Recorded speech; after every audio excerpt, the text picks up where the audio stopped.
With that, we are live. What is going on, guys? It is your boy, Eric of EMFC. This is Derek of DMFC. We get the M out of here. This is Wrestle Chat Wednesday on Wednesday, of course, where we chat all things wrestling. A lot has gone on, and there's a lot in the sheets and a lot of, how would I say, a lot of opinions that we have to give. So let's get straight into the weekly recap.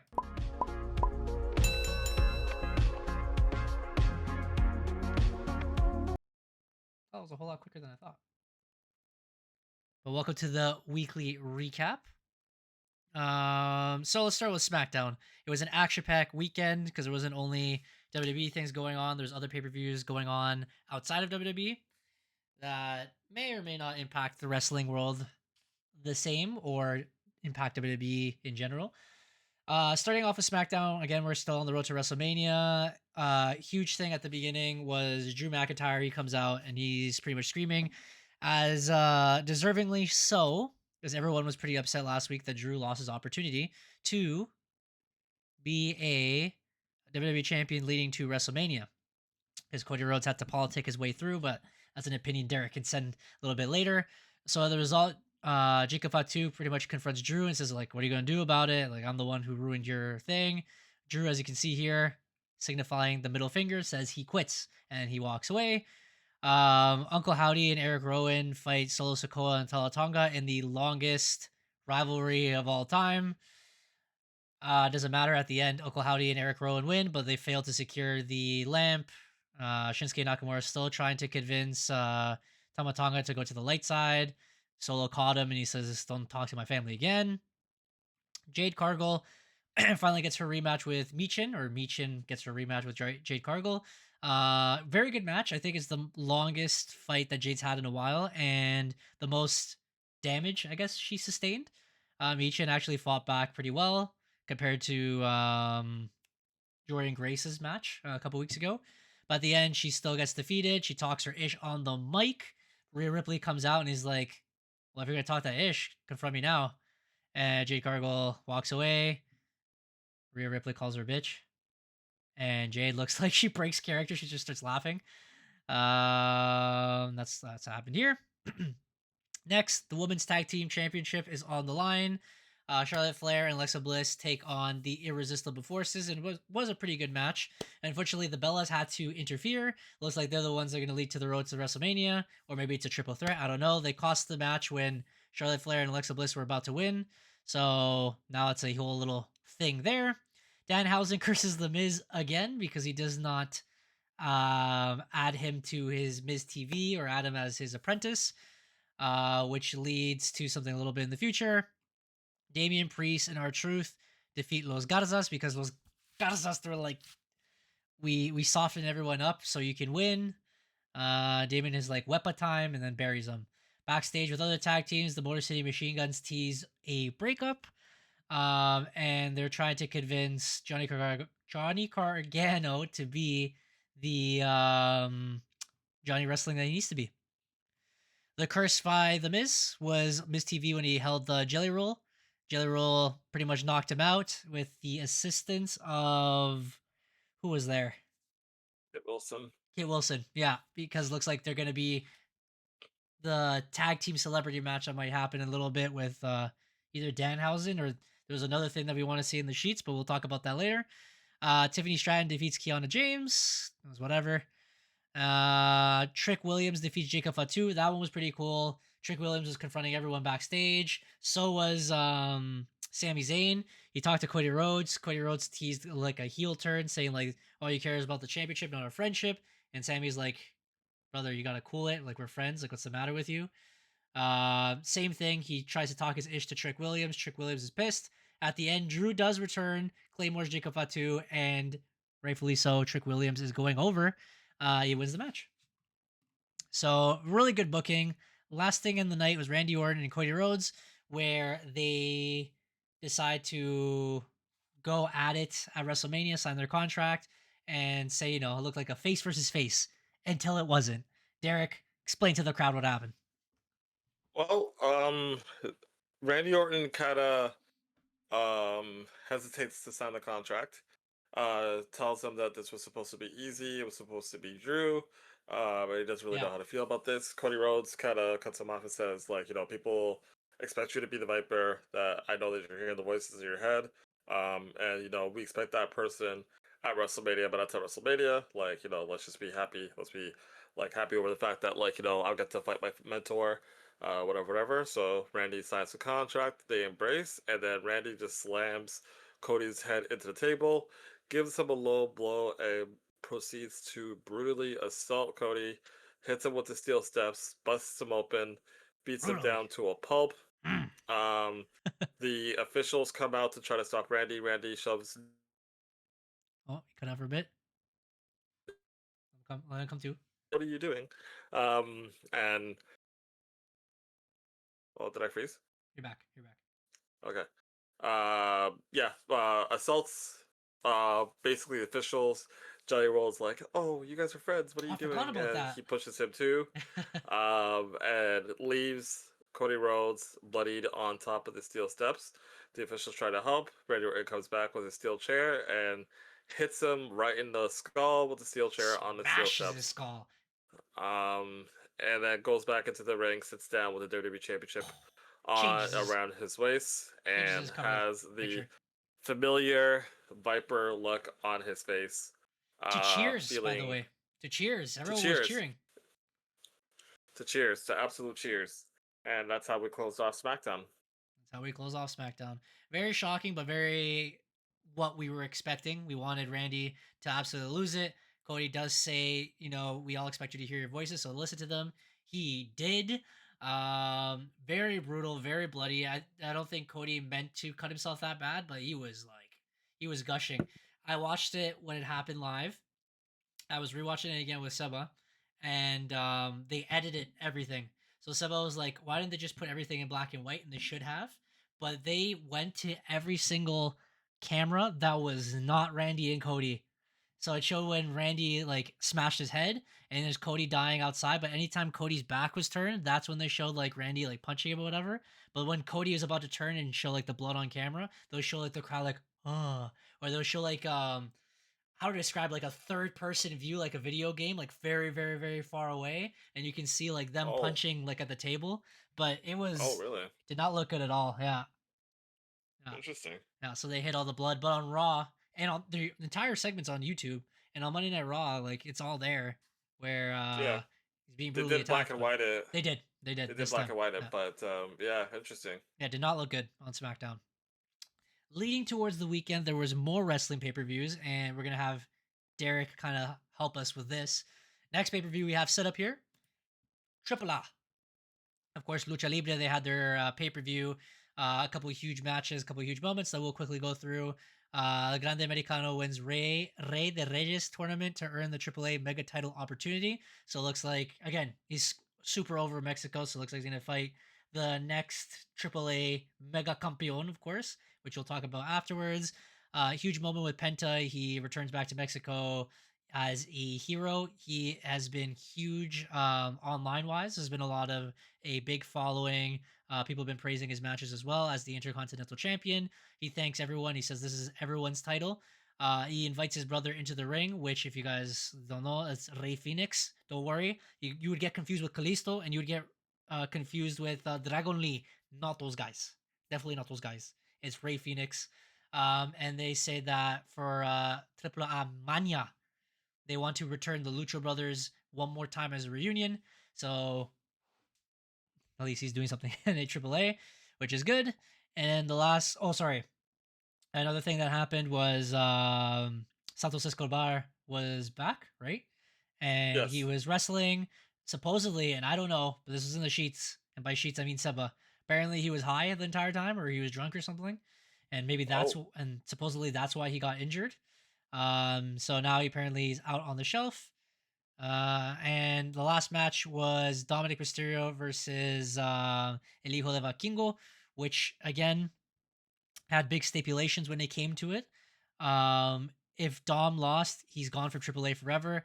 If Vikingo Junior, not Senior, if he loses, he can never ask.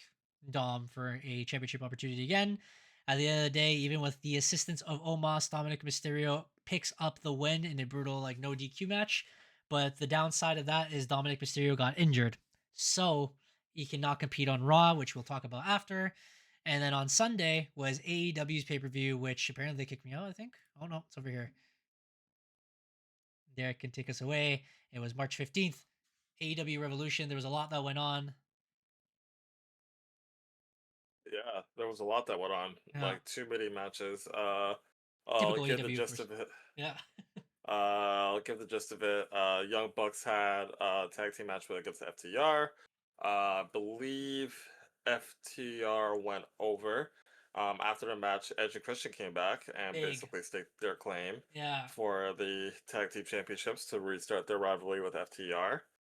Um, what else do we have? We had the Continental Championship between John Moxley and Takeshita. Really good, really fun, entertaining match. Moxley won the match definitively. Well, I mean, after a huge back and forth, the ongoing story with them is that they had a Continental Championship match before, and it came to a time limit draw. So they came back to this and said, like, all right, we're just gonna go. There's no time limit. Someone has to win. John Moxley won. Will Ospreay returns to go after John Moxley because Moxley and the Death Riders took him out about 6 months ago, and he returned from neck fusion surgery, which is huge because that's crazy coming back from neck fusion surgery in 6 months. But that's Will Ospreay. Um, Tekla and Chris Statlander had a 2 out of 3 falls match. That was very intense, very back and forth. Tekla ended up winning the 2 out of 3 falls match. Swerve Strickland and Brody King had a grudge match to prove who was the toughest in AEW. Swerve Strickland was able to defeat him. What else happened?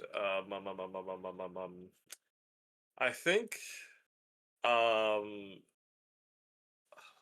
what's her name? Oh, Ronda What's her name? Rousey. Oh yeah, Ronda Rousey shows up Yeah. after the Tony Storm and Maria Shafir grudge match, in which Tony Yeah. Storm won. And Ronda Rousey came from the crowd and pointed to Tony Storm, and they kind of teased something. She was met with a myriad of boos because Yeah. people don't really mess with Ronda Rousey like that. It was Yeah. also very random and very interesting that Ronda Rousey returned to a wrestling ring. But she has done a couple of matches in Ring of Honor, so she does have a relationship with Tony Khan, which he did talk about in the press conference. Shocking stuff to Um, me. Shocking stuff. I'll talk. Who's the other? She's a TBS champion. Um, Sasha Banks? Not Sasha Banks. She's not the TBS champion anymore. Thing That's how you know the I'm far happy off. girl, I'm the far happy off. girl. She's Trying to tag do team champion with Harley Cameron. Anyways, they lost the tag team titles to Megan Bain and this Bane. other Bane. Like Batman Bane. girl who I didn't He's cutting out a little bit. know because oh my god, what's Bane. oh my gosh, why can't I remember her The name? Anyways, yeah, that was the thing. Either way, let's go to the main event, the Texas Death Match, MGF, Hangman, Adam Page for the AEW World Championship. Stipulation being that if Adam Page loses this match, he can no longer challenge for the AEW World Championship ever. Basically, the Cody Rhodes stipulation. Oh god. Very intense, very grueling, very graphic, very uncomfortable. Like, I Yeah. think at some point in the group chat, I was just like, man, I am not enjoying this. This is just too much. I've heard that, and I even seen a But picture where like a needle was placed through yeah, Anna Page's like through face. Hangman's mouth. Yeah, and I'm like, why? Um, there was glass spots. There was just a lot going on. The match ended after um, um, Adam Page introduced a dog collar in the ring. Dog collar. Oh my. And chained Oh, give us a minute, guys. the for unfreeze me. There you go. You're Okay, good. You're I'm good. back. Okay. Yeah, dog collar was introduced, which is how Adam Page won the AEW World Championship from John Moxley. Basically tried to do the same thing to MJF. MJF basically hung Moxley over the top rope You and mean on a pitch? essentially, yes, Adam Page. And Adam Page passed out, and so he lost the match. So now he can Ooh. no longer challenge for the AEW World Championship. Like at anybody Um, or just ever, specifically? ever, Ever. ever. No, ever. Oh, so he's Cody gone. Rhodes stipulation. He's super gone. Um, Potentially. Tony Khan clarified that it was a handshake gentleman's agreement, so it's not necessarily say that he never challenged for it, but it's basically up to Adam Page if he wants to like honor the agreement or not. But I don't expect Adam Page going back on that unless he goes through a major character change. Um, but yeah, that was overall AEW Revolution. There were more matches. I can't remember them. Oh yeah, Darby Allin was in a match, a 6-man match with Roddy Strong and Orange Cassidy against the War Dogs, which is David Finlay, Gabe Kidd, and uh, Connors, and Darby Allin's team won. Oh my god. Um, Fit Finley, Tyson Kidd, and Kurt Connors. Crazy. yeah, basically. All right. On to Monday Night Raw. Again, more crazy stuff goes on, as you guys can see from the picture here. The night starts off. I don't even want to spoil it, but I'll show it anyways. The night starts off, didn't even show it here, with Seth freaking Rollins coming out with the masked man, all running all over the ring. Looking like the Foot Clan and Shredder. Anyways, um, Paul Heyman comes out. He looks like he has pink eyes all bruised. He's crying. He says like he's sorry. He knows how dangerous Seth can be. Seth says like this is all your fault. I created the vision. I'm going to destroy it. Sounded like a Vince-esque promo. Anyways, Paul Heyman cries. He says he only has one thing left, and that's the F5. Brock Lesnar comes out. We're like, oh, we already see the swerve, and that's because Braun Breaker could not compete at WrestleMania. Looks like this is the swerve they're doing. It's gonna be Brock Lesnar versus Seth Rollins again, which is kind of okay. The whole Beast Slayer thing. And when he went to go attack brutally, mind you, the masked men, he confronts Seth Rollins, and to all of our surprises, you guys were watching live. I was a little bit behind. Oba Femi comes out. The pop was huge. We were flipping out. They literally swerved us. And also, to our surprise, Brock Lesnar sold the freaking hell out of this. He gets power bombed, fall from grace, penis in your anus, whatever you want to call it, straight through the mat, bro. Dead. And Brock even gave him the honor and said, "Stomp on me." And he put his foot on him and he pointed to WrestleMania, answering his challenge. Derek, what do you believe of this segment? Because it was crack, man. It was a great segment. Honestly, like for me, also us talking about like the prospect of potentially having Femi and Brock face off at WrestleMania, how I was not super keen on it just because of the implications of what it could be if Oba loses. The way that they put this segment together was just awesome because it just threw us in so many different directions. And it was presented perfectly where it was just like kind of teasing like, oh, it could be Seth versus Brock, and it's like, oh well, we kind of don't really want that. It's like, no, we're giving Oba Femi instead. It's just like, oh my god, no, never mind. We actually want this match a lot, especially with the way that Brock like was manhandled by Oba Femi. It was like, holy crap, like very unexpected, very cool, but huge moment. Like the arena was going crazy for it. So just everything kind of coming together the way that did was awesome. Um like yeah, it got me very hyped for their match. So yeah, it was an amazing segment. Keeps going. It keeps going strong, bro. Next one is finally Los Grande Americanos face off with the assistance of all the mini Americanos. The new Grande Americano defeats the original one with the mask plate. Yeah, we keep pushing forward. Bailey has her dream match, I guess, with AJ Lee for the Intercontinental Championship. Really good back and forth. At the end, Bailey taps out. AJ Lee does get attacked by Becky Lynch at the end brutally, pretty much showing that they're going to be the ones fighting at WrestleMania. Danhausen has, because this is 316, it was March 16th, had a hilarious segment during a commercial break where he was shooting t-shirts into the crowd with a gun. Then after they're shooting it with like well, it was like mega cannons, which was really really sick. And then he said, Danhausen 316 said, "I just cursed your ass."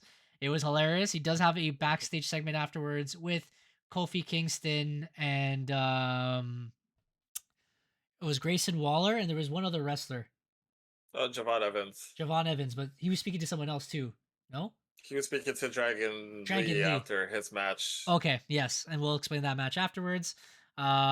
Where pretty much Senior Bouncy, he's like, "No, Kofi, I don't want to be a part of anything you have to do." Um, and that's when I don't know if Kofi kind of teased like turning face or whatever, but he said that Grayson Waller has nothing to do with them, supposedly from what the fans say. Danhausen decides to curse them, but Kofi throws Grayson Waller at him. Great segment. Randy Orton teases that wrestling has more than one royal family. Could have been Ric Flair, could be Bob Orton, could be The Rock. You never know. But he was standing via satellite. And another man who loves doing that. We'll see more on SmackDown. This is something I thought he was gonna freaking like kick Cody's wife in the head. I thought he was at his house or something. But that's for more later. That's for later. I feel like they're starting to finally ramp things up at the road to WrestleMania. All these segments feel like WrestleMania moments. Um, because Dominic Mysterio got injured on Triple A's pay per view, Penta fought Dragon Lee, and it was a surprise match. It was a banger. They're doing lucha stuff, flipping and flopping all over the place, and at the end, Penta hits a huge Mexican Destroyer. Very, very, very good match.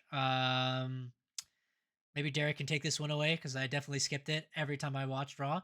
Natty fights Maxi Dupree one more time instead of putting the young girl over. What happened, Derek? Natty made her tap out with the sharpshooter, and honestly, I'm okay with it because Natty needed something. I don't think she's won a match like since she's debuted this more intense gimmick, so she needed to be able to be put in the winning column to kind of take this whole thing a little bit seriously. But yeah, she made her tap. Next up, Stephanie Vakir defeats Raquel Rodriguez. Interference by Liv Morgan and Io Sky. It was random to throw Io Sky there. I just feel like she's, just there now, right? Like she Hmm. doesn't have a match at WrestleMania. The same thing we were talking about Gunther. Gunther hasn't showed up in like a week. Is he even gonna have a match at WrestleMania? At the end, Stephanie did her thing. She wins. Liv did have a promo backstage, like hinting at always trying to betray Finn, but Dom was the one stopping it. But now they finally get to fully complete the revenge. And at the end, a huge notification. I thought it was my phone's ringing. Um, CM Punk and Roman Reigns confronted each other. They were teasing all night with Roman and the Usos, which was great. All the segments with the Bloodline were great. It was hilarious. At the end, he pretty much calls to everyone in the family. He says, "You guys can do whatever you want after or before to CM Punk, but right now, I'm the one that's going to confront him at WrestleMania and do the dirty." Um, CM Punk keeps trying to get into Roman's head, and Roman says, "I'm going to get into yours." And apparently, from what the sheet said, he was supposed to say something else, which we'll talk about after. But instead, he just calls him old, and CM Punk snaps. We call you old all the time. You snap. You might snap even more now. I don't know. But what do you think, man? What do you think of this match and just Raw in general? There's so much to cover. So I liked the direction that they took it. Like we'll talk about like whatever apparently was supposed to be said in the sheets, but I like there's a story being told with the direction that it's being put in now, because and it's kind of already been an ongoing thing with Punk and his World Championship reign and what this reign to him means specifically, because I think it's more him trying to justify to himself and maybe to the fans that he can still go, that he is still the best in the world, and that he is still Old. able to hang with the best of them. And again, so being told by someone who's younger than you that disrespects you that like you're not gonna have what it takes because you're legitimately like you're old, like you're done, like you're finished, right? Like to a guy who again is constantly telling everybody that, oh, I'm the main event, like I'm the guy, I'm the person that's bringing you here, and it's like we said it, like as good as Punk is, he's not the reason why these guys are main eventing it. It's Roman, right? So honestly. although Roman's thing is that he feels like Punk disrespects him and he needs to acknowledge him. In a lot of ways, Punk needs Roman to acknowledge that he is still at that level. And like the only way that he can do that is by beating the guy who is at that level. So him snapping over the fact that, Old. Roman doesn't give him that and says like, yeah, you're old, you're washed, you're You're dusted, washed, bud. right? Right? It's like, okay, well, that's his crutch. That's what is gonna get him to snap. And Roman cut like a really cool off mic promo afterwards, where he's just It like, does. this guy talks, he talks, he talks, he talks, but as soon as he says something to him, he snaps, like who's in whose head now, kind of thing. I was just like, damn. It was cinema. CM Punk did have some good points there. He does shout out Derek's best friend Samoa Joe because he's like, you called me by my first name, only my friends do that, so I would do the same to you. But there's only one Samoan Joe that I respect, which was Yeah. really good. Roman comes back and he says that, as you said, I'm the main event kind of guy. I'm the one making millions of dollars, and I could take the time off. You should ask your wife about it. Like Hmm. it was good, really really good points back and forth. Yeah, this entire Raw just feel like the road to WrestleMania is finally on. Good surprises, good matchup types, a lot of rivalries developing everywhere. Hopefully SmackDown continues the same trend. But from what I gather from Randy's attack last week and Randy's promo this week, so it should be something big. Should be. Sheets, Yeah. Let's sheet it up. sheet it up. I'll just switch to the wrong segment. Give me a sec. Let's get lost in the sheets. Alrighty, we're in Matt's dirt sheets minus Matt. Derek, take it away. All right. So what do we got in this sheet? So first thing that pops up in my head, former WWE star says that he squashed Obafemi faster than Goldberg. That would be Braun Strowman. Yep, I disagree. Let's move on from there. can't even Um, walk, bro. right now, well, I don't know if it's trending right now, but it was trending this week. After a fan went on to say that a Twitter account was glazing Baron Corbin, only to find out that that Twitter account was actually Baron Corbin, in which he responded, "I am Baron Corbin, dumbass." Many people to Twitter have now taken to Twitter saying that they are Baron Corbin, and it's become like a very funny thing, which I love because you already know that I'm a huge Baron Corbin fan. So that was very, very hilarious. Let's see. I guess we'll talk about what. Okay, I guess one of the sheets that we were talking about was in regards to Roman's and CM Punk's promo, in which apparently the creative direction for Roman's promo was that he was actually supposed to say something about CM Punk's late dog Larry. Dog. Yeah. But the decision was made to veer away from that and not use that. Whoever's decision that was, I guess it is what it is. Um, but yeah, that's was apparently the direction that it was supposed to go in. I think But it would have they made ended up sense going to with the snap. old. It definitely would have made sense. But like I said before, like I felt like I feel like that's too easy. I like the direction that they took it.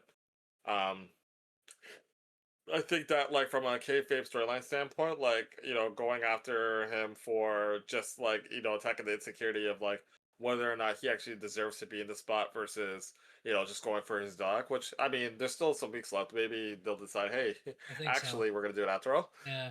But we'll see.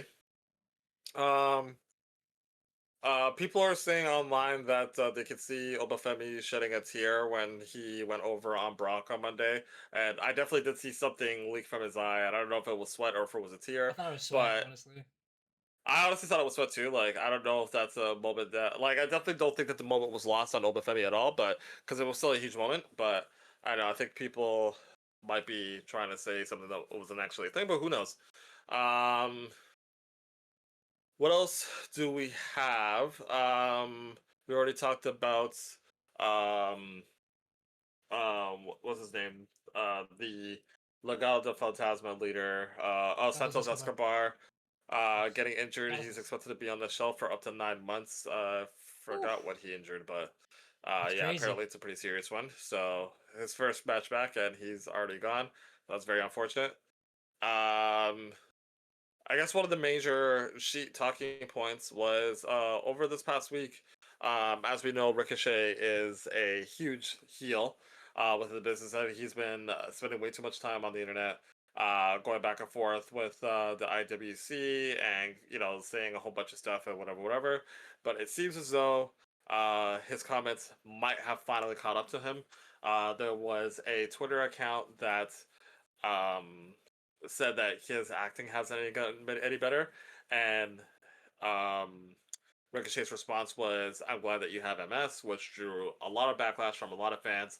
Actually, prompted Ricochet to retract that statement a few days later and apologize and say that, the online community gets him frustrated. He took it out on somebody that didn't deserve it, and that he is going to do better in the future. Apparently, there is heat on Ricochet backstage, and some are even saying that they would be surprised if he was still employed by the company by the end of the week. So that would be a huge blow if that is true. We will Would it see though? where things go there. There's also a lot of Um, death threats apparently that even Say it again. so apparently there's a lot of death threats too, and Yeah. that's why Samantha Irvin had to shut off like her social medias because it got that bad. But people are like still Yeah. to this moment are roasting him because even like an hour before he apologized, he retweeted like someone trying to defend him or whatever. But Uh people are huh. like, why are you like even trying to defend what you said? Like he doesn't mean the apology from apparently like corporate told him to say it. I don't know, but like it's pretty messy to, you know, make fun of somebody's It's disabilities or illnesses or disability. anything. Yeah, yeah, it's a very fine line. And honestly, like my 2 cents about it, I think that it's one of those things where you can look at it from two perspectives. Because like for me, it's like this is a fan who is engaging you and talking shit about your work, and you engage them back. And I think that if that fan themselves didn't make a point to show offense to it, then it probably wouldn't have blown up as much as it did. But at the same time, you as a wrestler and as a celebrity are in a position of power where your words hold weight no matter if you're playing the character, no matter if it's real. The reality is that you are put on a pedestal no matter what you do, so you have to be mindful of the things that you do and decide whether or not it's something that is worth the 5 seconds of heat or not, right? And in this situation, it obviously wasn't worth it. Um, I think that, in a way, like, yeah, some things maybe should be kept off limits. At the same time, like, again, like, you are a celebrity superstar who gets thousands of comments sent to you every day. You are in a position where you don't really need to engage on all that because at the end of the day, you're making your money. People are talking about you, and you're getting your face out there, your name out there, and now you risk it all to get a reaction.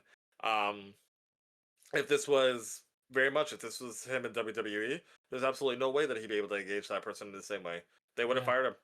They yeah, would have fired him, right? Like, so it's one of those things where it's just like, again, like, I understand that the IWC can be frustrating because they absolutely can be. There's been a lot of times where I will just read stuff and I just just turn my phone off because it's just like, oh, honestly, with a lot of the fans online, like there's no trying to reason with them, and especially like if they're coming for you, like they're gonna feel entitled to how they feel, and that's in a way that's okay. Like we are the guys that aren't making the money that you're making, aren't living the life that you're living. Some people might be envious of that, but you are in a position where life's good. You have a hot wife, you have a super cool career, you can do things that a lot of these people, especially a person with MS, cannot do.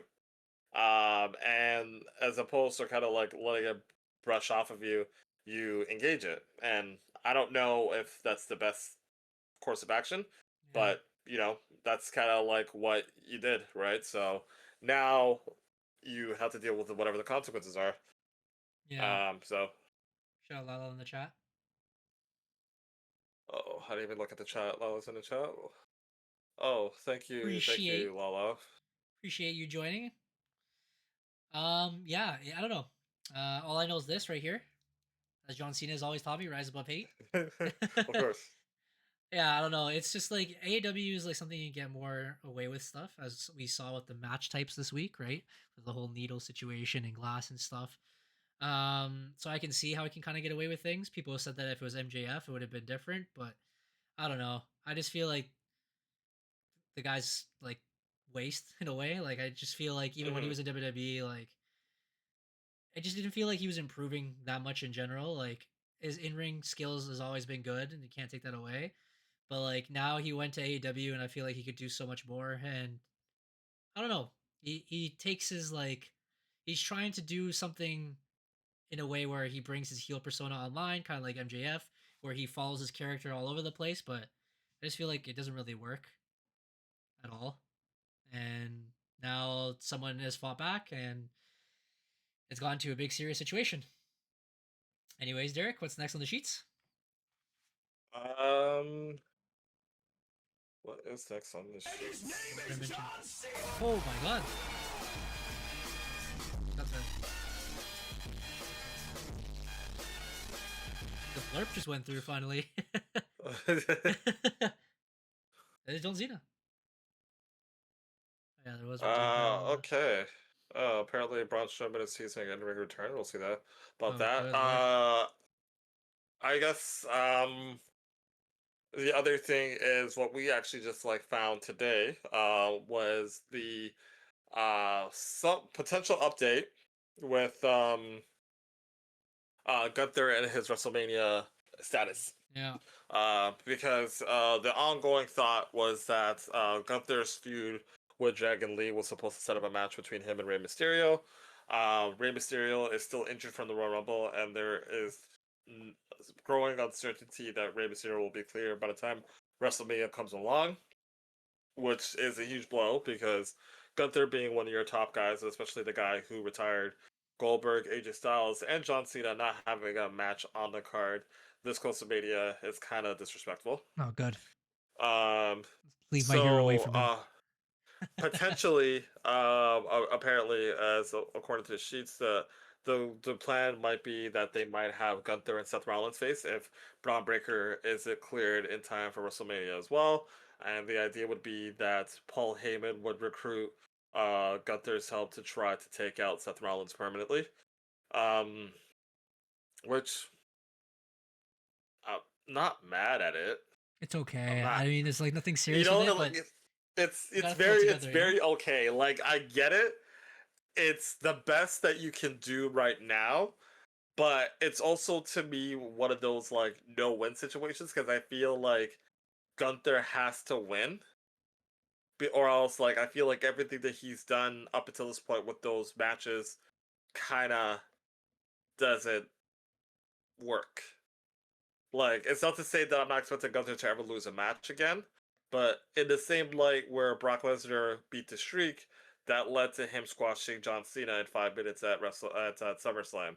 It led to him having like an almost year-long title reign where he was considered to be unbeatable. And even when he lost the championship, he wasn't pinned. And I don't think he ended up getting pinned until Roman Reigns. was it until Goldberg got back? Oh, maybe. Actually, no. No. Taker beat him. Taker beat him when he came back. But like, right, and like that was like Taker's back kind of thing, and he was just like straight up, whatever. But then, Brock got his lick back, and it would make sense that the guy that he beat the streak from like would get like a different version of Taker, and even still, Taker beat him by kicking him in the nuts and taking advantage of the referee kind of thing, right? So I think aside from all that, like I don't think he suffered like a clean pinfall loss until Goldberg got back and beat him in a minute and 25 seconds, which established Goldberg as being like a big deal still, right? So everything was kind of like paid forward in a weird way. Yeah. So like for Gunther to have all those opportunities where he's become like this career killer to lose to Seth Rollins at WrestleMania, I feel like it doesn't do him any favors. But at the same time, I feel like Rollins coming back from injury, I don't think him losing also works. But at the same time, like probably the most top star that you can have Gunther work with at this point, given the situation. And I honestly would prefer Gunther having a match over him not being at WrestleMania at all. So Yeah. Um, There could be many I ways to like set it up because like you could have the Vision interfere in his match. You could have even just the appearance of Bronson Reed and Braun Breaker appearing, even if they're not physically ready, kind of like how Seth isn't physically ready to compete right now. They could just interfere in a way and then um, have Gunther win the match. So it continues the mhm, rivalry with Seth. Seth doesn't really necessarily need the win right now, and then Gunther can go over. But yeah, I think it's just like the perfect situation right now. Again, the best match out of all this would be Oba versus Brock. But if they were gonna kind of swerve it, it would have made sense to have Oba face Gunther. That would have put Oba still over as well, and Seth and Brock would have been a sick match too. But it is what it is. mhm. What else we got? What else do we got? Just quickly check my phone and see because I know we sent a whole bunch of things today, just specifically. Another big one. Tom Holland yesterday revealed little snippets every single hours of the Spider-Man movie, and today the trailer came out, and Oh my god, it looks oh so my good. god, it's It so looks good. so good. Peak, bro. It We're looks back. so. $1 billion box office sensation. We're so back. I think Someone say one brand other new thing day. that's in the sheets. Another thing that was in the sheets actually happened on NXT, where it was Booker T Appreciation Night, Okay. and they were in Houston, and the appreciation, he was being appreciated by some of his students from his school, Reality of Wrestling, and then one of the LFG guys that had like an on-screen rivalry with Booker T came out to ruin it, Keanu Carver, and then he was saved by one of I think the winner of LFG, whose name I don't remember, which isn't the direction that I thought it was gonna go, but Booker T was like visibly upset afterwards. So my level of fantasy booking here, which I don't think is going to happen, but I think it'd be really cool, is that if you're setting up this whole situation where this guy doesn't respect Booker T and takes out all of his students, and Booker T decides that he gets fed up and he needs to call in a favor from somebody to defend him in his school. There's a very notable person that Johnny seems to love, who is from Booker T's school, that could answer the call. And No. if they did that, I would be 100% sold on NXT. Um, I don't think they're gonna go that direction, but it'd be really effing dope if they did. Zilla Fatu, eh? Finally. That'd be pretty lit. That would be really really cool. I don't think they're gonna go that direction. Like I think they're probably just gonna have whoever defend him or whatever. But it would be the perfect way to bring him into the fold. Even though like Batu and Booker T very much beef with each other, like on reality wrestling. Like he's like Booker T's basically Vince McMahon, Cecilia is like Stone Cold. Like that's basically like their dynamic. But NXT fans don't know that, so like you could just like bring him in and that would be really cool. Um, That would be pretty sick. but we'll see. That would be really sick. But I did find a other than couple. that, I did find a couple from what we talked. You sent it on Monday, actually, and this is a big one. So WWE is expecting to cancel their next Saudi Arabia PLE, and they might even cancel all of them, including WrestleMania next year, which got the people very excited, saying they can bring WrestleMania to UK, they can give it back to New hmm Orleans, and the reason not being that it's pretty shit over there. It's more so because of the war that's going on, and it can be very dangerous to bring these events, especially in these next upcoming months. So everyone expect the Saudi Arabia pay per views to be moved around. And honestly, personally, I ain't complaining, bro. But bring it to different countries around here. It'd be lit. Randy changed his profile pic for the first time since like 2013, 2014 when he had the World Heavyweight Championship and WWE Championship. And it's just him covered in Cody's blood, still carrying the title, sitting down in a chair. hmm Um, The Rock is now going to be in the Battle Pass in Fortnite. He's there before he can even showcase on Monday Night Raw an entire year. We already talked about creative differences. This is also an important moment when the Americanos were fighting each other. Chad Gable's suit unfortunately ripped open, and what was really, really showcased by the interwebs and the wrestling community was that he was wearing a thong, and that's all that was exposed. If you guys don't believe me, pictures right there. that is Thong, absolutely crazy. thong, Um, thong. Look, I'm not a wrestler. Maybe thongs are better for thermodynamics, I or don't I know. don't know. I don't know. I I don't don't know. know. I don't know. I I don't would not know. know. Maybe I wouldn't know. maybe it's supposed to accentuate the cheeks more in the wrestling scene. I don't know, man. Maybe you I don't don't know. shave. I don't know what to tell you. I don't know. I don't know. He's whatever. It's We have fine. to ask the Rock. Do you wear thongs? I. And when they all say no, I don't know. Moving Whew. forward, I think Johnny said this one. Former WWE AEW superstar, Jack Swagger or Jake Hager Uh-huh. signs with Power Slap. I don't know what that is, but we the Oh, people. it's like this. It's like this. I guess small promotion that's funded by Dana White, but it's essentially like legitimately like they face to face and they like take turns slapping each other to see who can stay Oh, the on their slap feet. event. Yeah, Okay, I get it. the I get slap it. event. Yeah, Yeah. so Jake Hager has become a slapper. There you go. Speaking of wrestlers branching over to different promotions, Razor, I believe, of ALP has joined the Bare Knuckle Fighting Federation. Had his first fight over the weekend and he won. And then he cut a very passionate promo post match in Yeah. which he said the F word probably more than 20 times. Said, I don't fucking care. I was a fucking WWE guy. Now I'm here fucking up your fucking competition. I fucking hate all of you. Da, da, da. I don't really know what the point of the promo is, but he was just excited to be there, and I'm happy Very. for him. Honestly, I'm happy that he was able to transition to something a little bit more suited, and Yeah. also just like crazy that he's that dangerous. But I guess it goes to show what these guys can do. But also on the topic of the Authors of Pain, Razor went on an interview show. I think it was with Ariel Helwani, and he talked about the reason why uh, they left WWE or why they were released in 2025. And cited that there was an backstage dispute that led to their release that involved the White Six.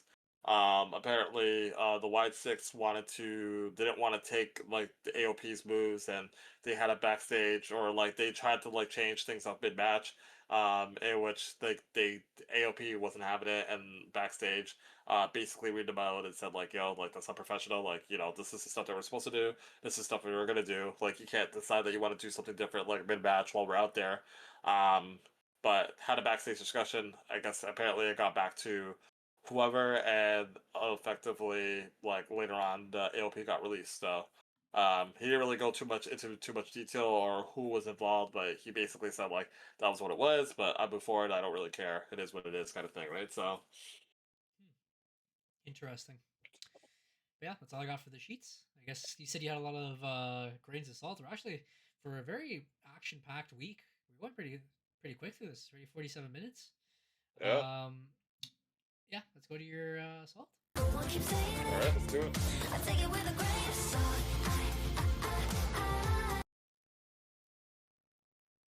We're in Derek's grain of salt segment, where he's salty. Uh, all right. So we kind of talked about some of the stuff already. So the first thing I was asking was regards to Ricochet's AEW heat. It is warranted, which I had already said that. Like again, Matt's in being the in chat. a platform, huh? Said Matt's in the chat. Oh, is he? Oh man. Oh, wow.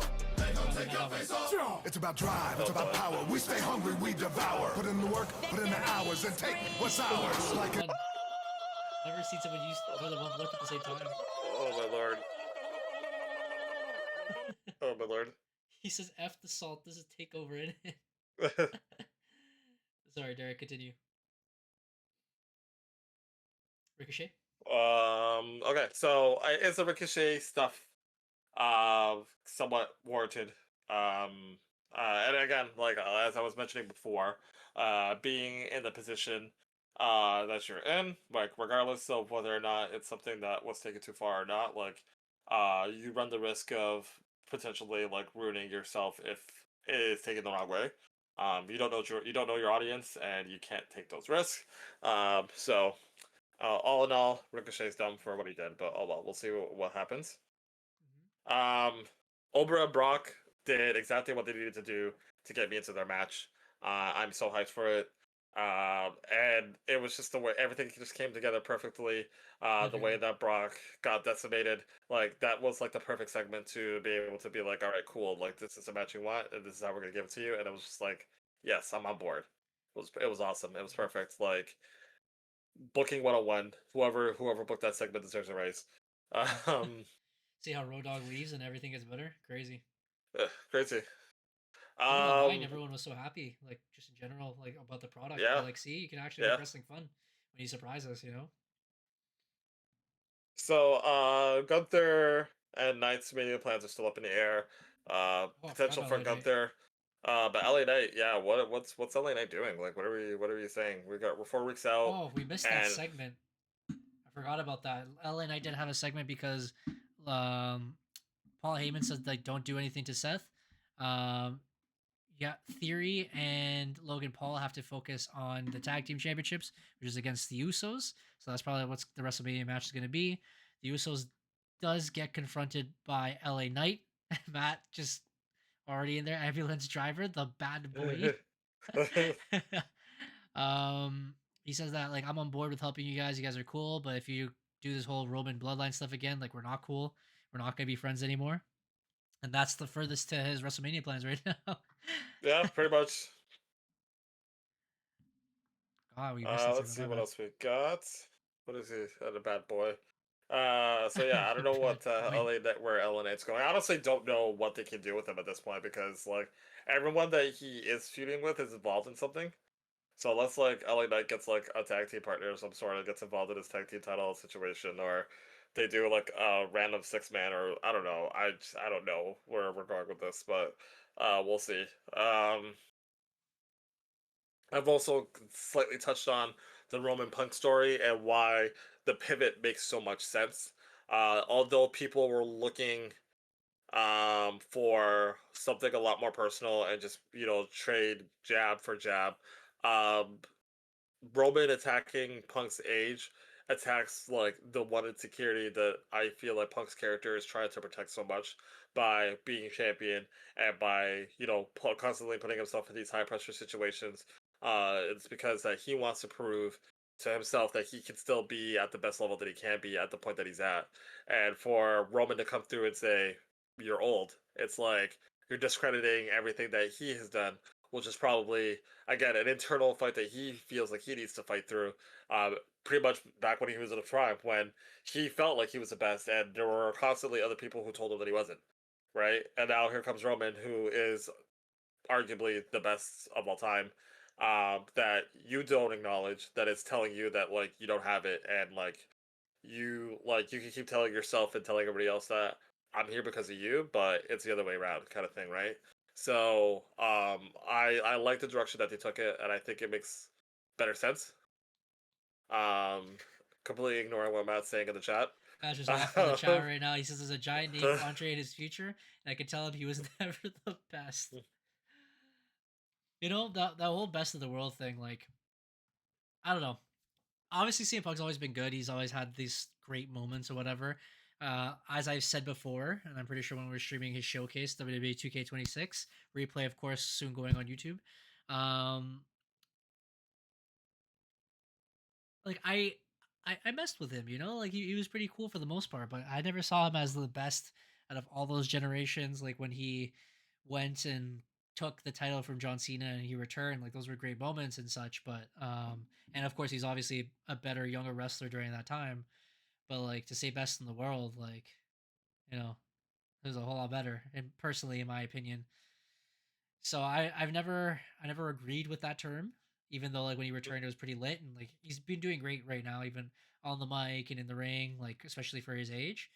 But as you were saying, you know, he's always had that chip on his shoulder because he would call himself best in the world. But Yeah, as well, like Roman exists, you know, I or think to Jericho. kind of add to your point, um, with where Oh, the best of the Jericho. world stuff. No, we talked about that, but sorry, Matt was saying if we talked about who Randy was calling, I did briefly. I said it was Ric Flair or Bob Orton because there's Oh, more than one royal I family. completely forgot to talk about that. Yeah.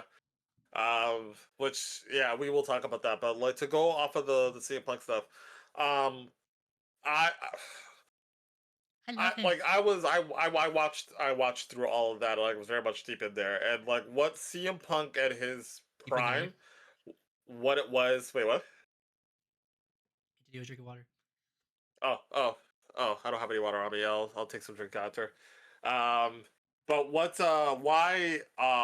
That the best of the world moniker was great was one, it was very much a refreshing take on somebody else that was getting the spotlight that wasn't John Cena. Because at that point, when people talk about like, oh, Cody Rhodes is being overpushed, he's overexposed and all that stuff, that was John Cena circa 20, like basically 2008 going forward. But 2009, 2010, 2011 especially, it was like Cena was always there. And the storylines and the booking was basically monotonous. It was the exact same. It was like very frustrating seeing a guy who was like almost 10 years in, but will still be treated as the underdog in a lot of storylines, even though it's like, okay, like you're not an underdog. Like, you're the guy. Like, you don't need to do all this shit. And having like basically like the most like, repeatable match that did exactly what it needed to do for the crowd, because as long as the crowd showed their energy, it was fine. It was the same of like Cena does a little bit of stuff and then he gets beat up for like 15 minutes, tries to get the crowd involved in it, does his 4 moves of doom, does the attitude adjustment, and then he wins, right? And Yeah. it's like legit Lost Cena wins. And it was frustrating to see because it was just like, we want to see something different. And then there comes CM Punk, visible chip on his shoulder, out here breaking the fourth wall and saying a lot of things that at that time was never talked about. Called out management and did a lot of things that like seemed like it was behind the scenes being brought out. But like even his matches too, they were just more entertaining because like it looked like honestly in that run and him having that ball, like he was having fun.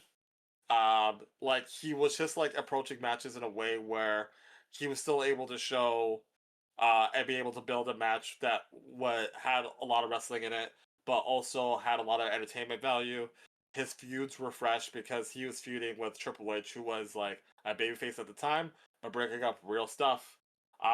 Making Kevin Nash relevant. Um, Winning the WWE Championship at a time where it was like, who do we want to see champion if it's not John, right? And we don't want to see John as champion, but the people who are winning the title, like Alberto Del Rio, or I'm trying to think about who else won a championship around that time. That was just kind of like, all right, well, these are like, you could tell that these were just like, I'm holding on to this until Cena gets back into the picture, then he's just gonna beat me for it, right? Yeah. Like the Miz, like and then like here was the guy who's just like, oh no, like he's entertaining, he is kind of like one of the most popular guys right now. He's saying all this shit that we're thinking, but like has never really been talked about on screen. And now in today's day and age, we see it all the time. Um, but he was kind of like the first to kind of like open that up and was able to have some really cool feuds with some really really cool people. And like he was just like just super over. He was just super over. Like he was just fun to watch.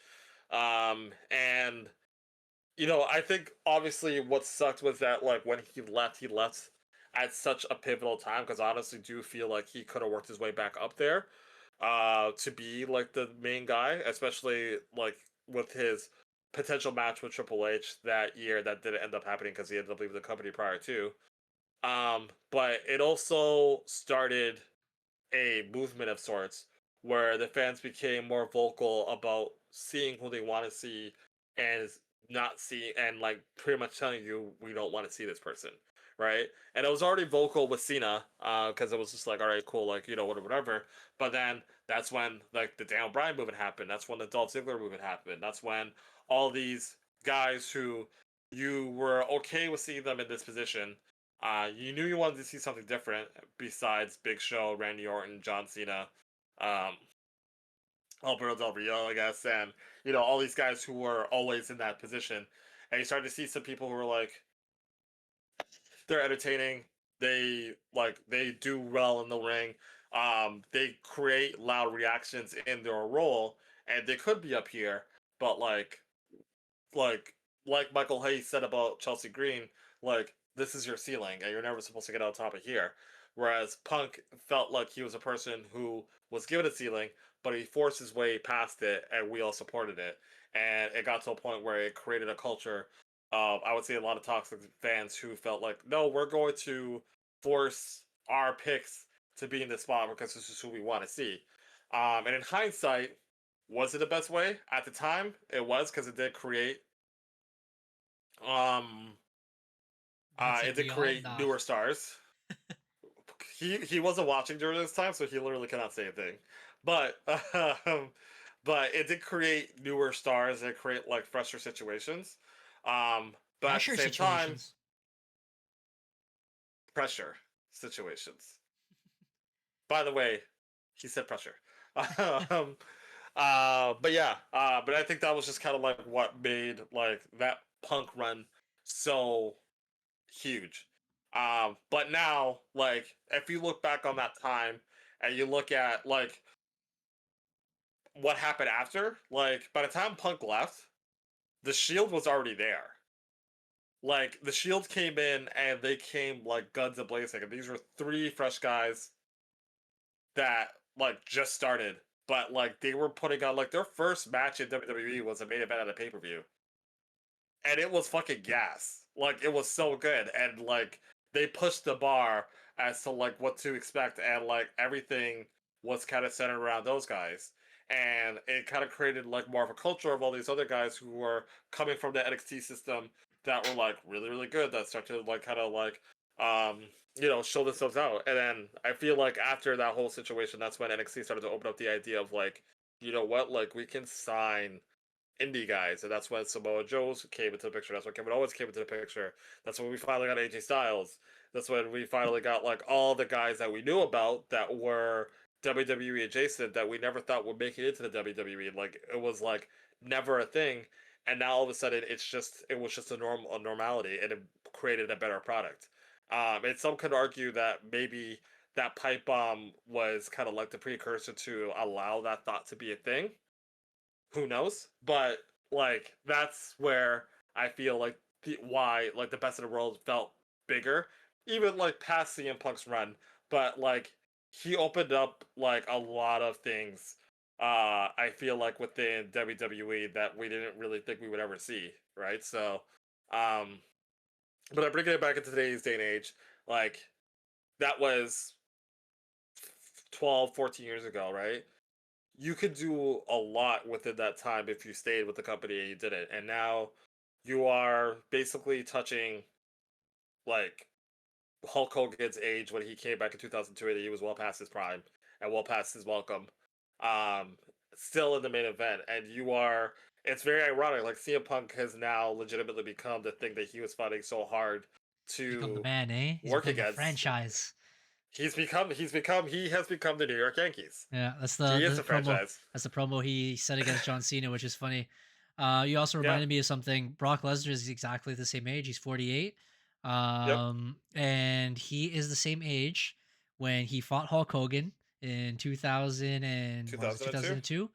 And when Hulk Hogan pretty much put him over. So now he gets to do the same opportunity with a young Omos. Oh my God. My apologies. With a young Obafemi. And he will put him over. I swear. If not, we will riot. Matt has mentioned a couple of things in the chat. He says, bro, he was literally peer pressuring Maxine.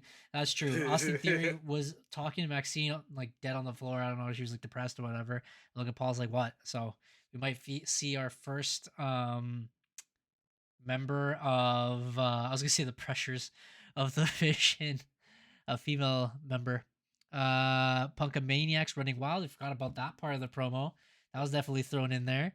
Woo Jankies, your dad, and Omos. Just Matt just responding to our chat here. Any more salt?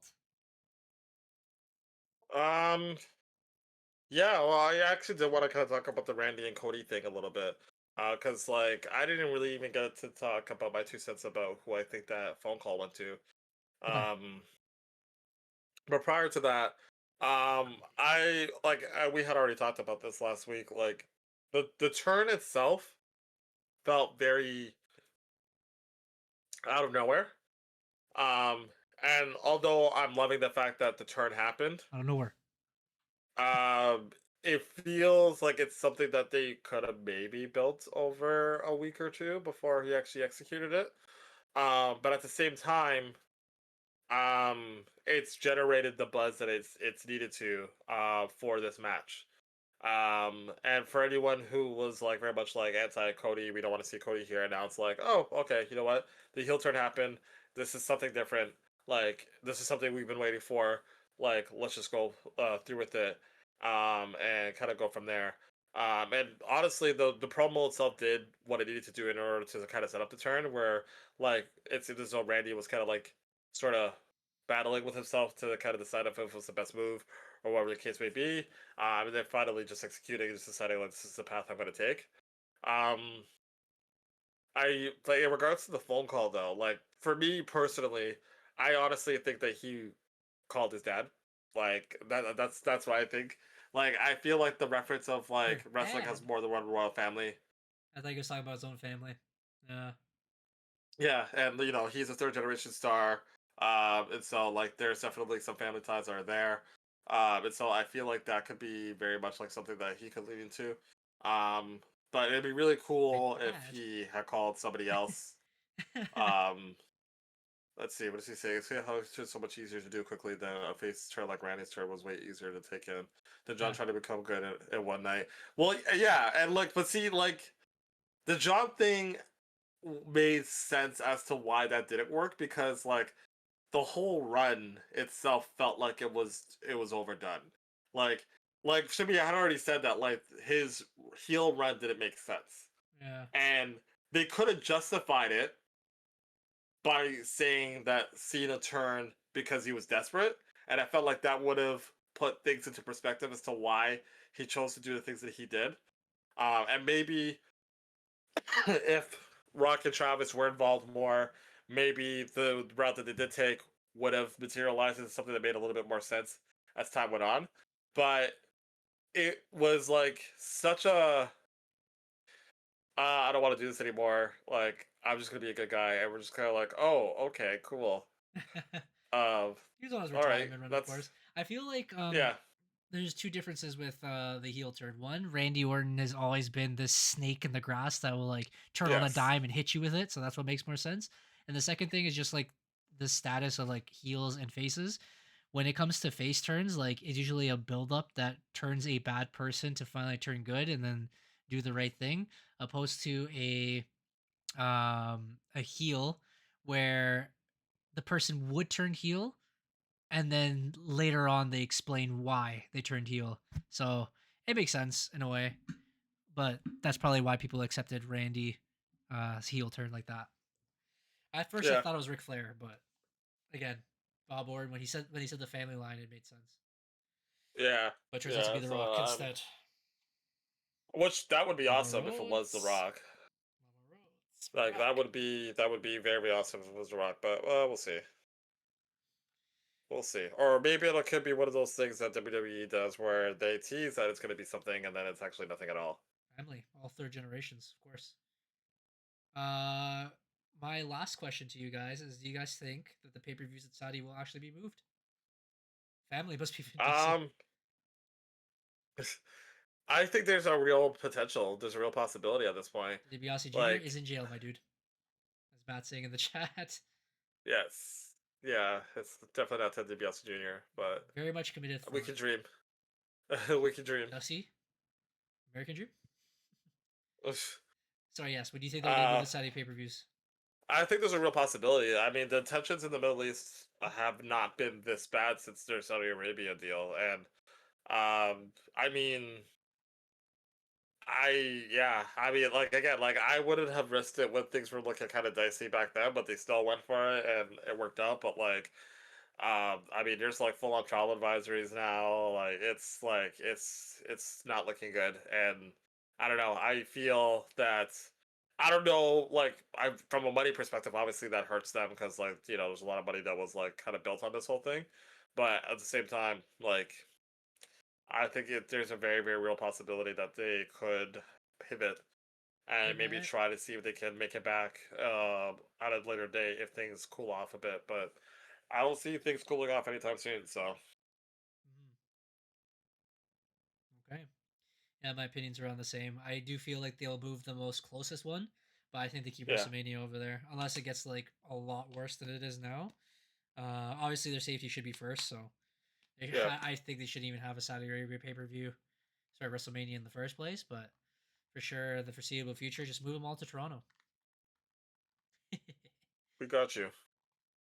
We We can will host hold you. it. We got it. We We got got you right. extra seats at BMO now, so you can hold the WrestleMania at BMO Field. We got you right there, bro. We were there. Retirement tour. Bring the shit back to New Orleans, yeah. Honestly. And bring the Rock back too while we're at it. That was another thing in the sheets. Supposedly, it's supposed to be The Rock versus Roman in New Orleans, and that's why The Rock announced it. But because they changed it to Saudi, that might change everything a little bit. We got Rogers we Center, got we got Rogers Rogers Stadium, everything. we got Rogers. Yeah, just come here. We'll treat you nice. We'll treat you nice. I know a lot of great restaurants that you go to.